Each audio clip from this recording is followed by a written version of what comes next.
সূরাতুল মুলক যারা নিয়মিত তেলাওয়াত করবে আল্লাহর মেহেরবানিতে তাদের কবরে কোনো আযাব হবে না। পড়তে রাজি আছেন? কথা কয় না। পড়তে রাজি আছেন সবাই? এজন্য বিষ্ণু বললেন, যে ব্যক্তি সূরাতুল মুলক নিয়মিত তেলাওয়াত করবে এই সূরাটা কিয়ামতের দিন ওই তেলাওয়াতকারীর জন্য আল্লাহর কাছে সুপারিশ করবে।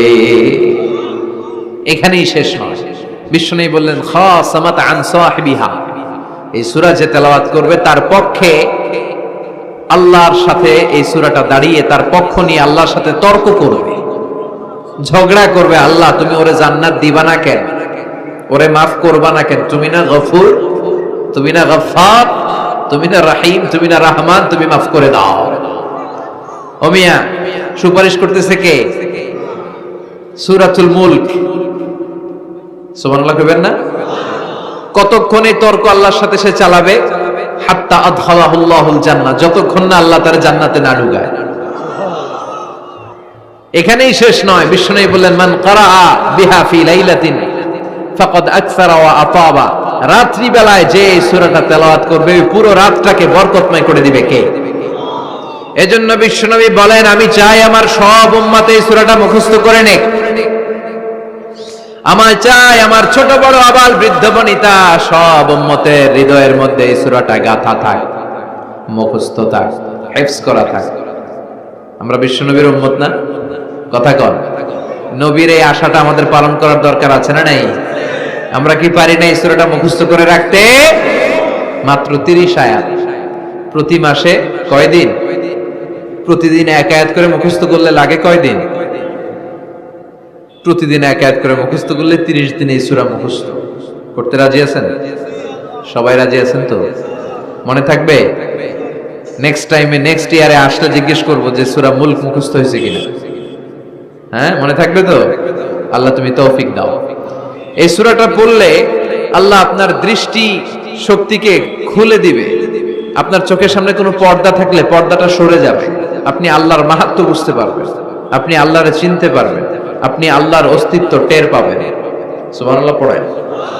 এই নাস্তিকদের জন্য অনেক দিক নির্দেশনা, ডোজ মেডিসিন আল্লাহ সূরার ভেতরে দিয়েছেন। সূরাটার নাম সবাই বলতে হবে, সবাই বলেন। সবাই কইছেন? সূরার নাম সূরা মুলক। চিল্লায় বলেন কি নাম? সূরাতুল মুলক। আল্লাহ শুরু করছেন, তাবারাকাল্লাযী বিয়াদিহিল মুলকু ওয়া হুয়া আলা কুল্লি শাইইন কাদির। সুবহান সেই সত্তা যার হাতে ক্ষমতা আর তিনি সব বিষয়ের উপরে ক্ষমতাবান। পড়েন সুবহানাল্লাহ। তাবারাকাল্লাযী, সুবহান সেই সত্তা, বিয়াদিহিল মুলকু, যার হাতে সব ক্ষমতা, ওয়া হুয়া, আর তিনি, আলা কুল্লি শাইইন কাদির, সব বিষয়ে ক্ষমতাবান। তিনি কে? বিয়াদিহিল মুলকু, তার হাতে ক্ষমতা। চিল্লায় বলেন তো কার হাতে? তো তার পাশাপাশি এই সূরাটা পড়লেও আমরা জানতে পারবো, কারণ এই সূরাটা হচ্ছে, this Surah is an I opener for us all. আমাদের সবার চোখ খুলে দিবে এই সূরাটা। আমাদের ঘুমন্ত বিবেককে জাগিয়ে তুলবে এই সূরাটা। যারা বলে যে স্রষ্টাকে দেখা যায় না, তাদের জন্য এই সূরাটা একটা মেডিসিন। আল্লাহ কেমন যেন এই সূরায় বলতে চায়, ওপেন ইউর আই, তুমি তোমার চোখ খোলো না একটু, you must find your God, তুমি তোমার আল্লাহরে খুঁজে পাবা। আপনি আকাশের দিকে তাকান, বাতাসের দিকে তাকান, জমিনের দিকে তাকান, আল্লাহরে খুঁজে পাবেন। সাইয়েদনা ইব্রাহিম তারার দিকে তাকালেন, বললেন মনে হয় এটাই আমার রব। পরে দেখে তারা নাই, কয় না না, আমার রব তো আমার ছেড়ে চলে যেতে পারে না। সাইয়েদনা ইব্রাহিম চাঁদ দেখলেন, পূর্ণিমার চাঁদ দেখে ভাবলেন তাহলে এটা তো তারার চেয়েও বড়, মনে হয় এটা আমার রব। পরে দেখলেন চাঁদও নাই। সাইয়েদনা ইব্রাহিম কয় আমিও আপনার লগে নাই। এরপরে সূর্য উঠলো, গগন বিদারী সূর্য পুরো জমিনটারে আলোকিত করে ফেললো। উনি বললেন হাদা আকবার, সূর্য অনেক বড়, তাহলে এটা আমার রব। পরে বিকেল বেলা যখন সূর্য ডুবে যায়, সাইয়েদনা ইব্রাহিম কয় না, আমার রব তো আমার ছেড়ে কোথাও চলে যেতে পারে। তখন তিনি চিন্তা গবেষণার মধ্য দিয়ে মহাসত্যের খোঁজ পেলেন। সুবহানাল্লাহ পড়েন।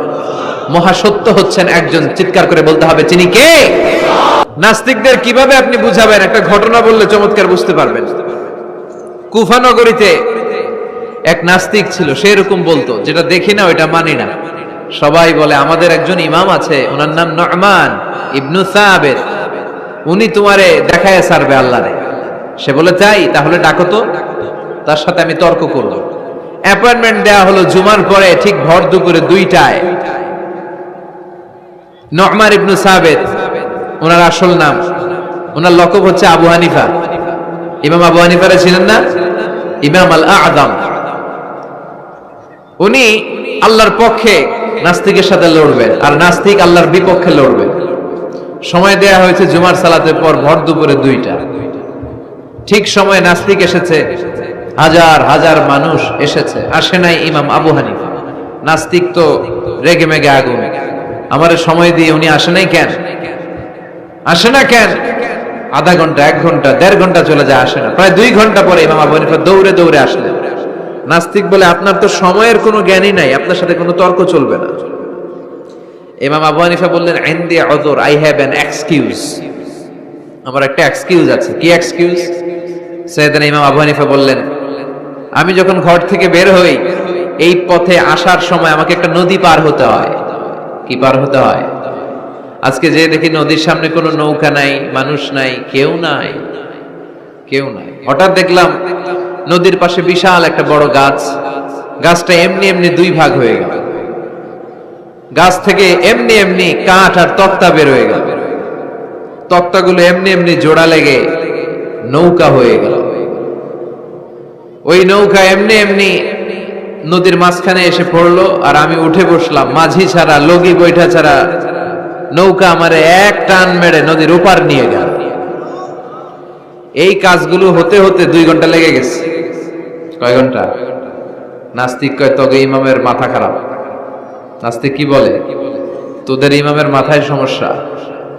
ইমাম আবু হানিফা বললেন, আপনি এই কথা বললেন কেন? আমার মাথা ঠিকই আছে, আপনি আমার গালি দেন কেন? নাস্তিক বলে, এমনি এমনি গাছ ভেঙে 2 ভাগ হয় নাকি? এমনি এমনি করাত ছাড়া গাছ কেটে তক্তা বানানো যায় নাকি? এমনি এমনি মিস্ত্রি ছাড়া তক্তা লাগিয়ে নৌকা হয়? এমনি এমনি মাঝি ছাড়া নৌকা চলে নাকি? সাইয়েদনা ইমাম আবু হানিফা বললেন, এই তো আপনি লাইনে চলে আসছেন, এখন আপনারে বুঝাইতে খুব সুবিধা হবে। এমনি এমনি নৌকা হয় না, তক্তা হয় না, এমনি এমনি গাছ কেটে 2 ভাগ হয় না, তাহলে আকাশটা কেমন করে এমনি এমনি হলো? এই জমিনটা কেমন করে এমনি এমনি হলো? দ্বিপ্রহরের জলজলের সূর্যটা কেমন করে প্রতিদিন দিনক্ষণ টাইম ঠিক করে সকালে পূর্ব দিক থেকে উঠে পশ্চিম দিকে ডুবে যায়? কেমন করে আকাশ থেকে বৃষ্টি নামে এমনি এমনি? কেউ যদি এটা না করে এমনি এমনি কেমন করে পৃথিবী সৃষ্টি হয়?